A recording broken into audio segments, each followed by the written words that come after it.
RuneScape, World of Warcraft, Magic. These games take you to worlds of mystery and intrigue. But what happens when the line between this world and that blurs?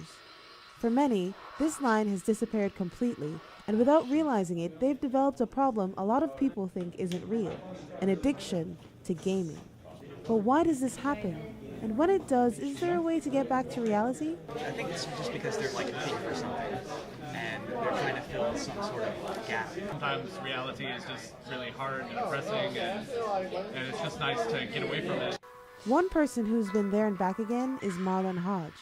He recently graduated Texas Tech with his undergrad in mechanical engineering, but before that, his life was the game. I played the game, that was my life, and I felt good about what I was doing because I was successful in the game, but I was failing in life.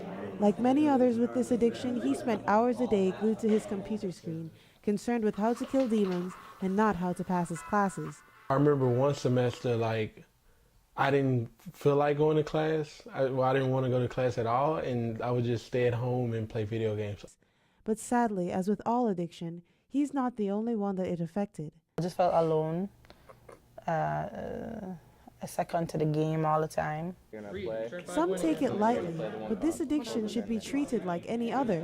Some of the symptoms are feelings of emptiness, rampant mood swings, depression, difficulty facing obligations, and anger and verbal abuse.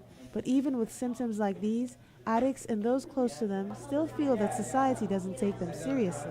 They don't understand that addiction is more of a psychological thing and not necessarily, a chemical thing. They treat you like you're silly, like talking about it, like it doesn't affect you.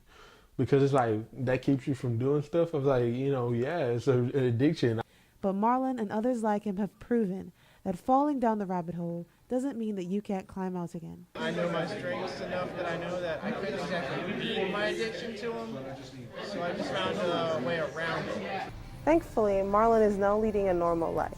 He still plays the game, but like all good things, it's in moderation. And hopefully people will look to him and see that it's always possible to get back on track. With NTTV News, I'm Chanel Paris.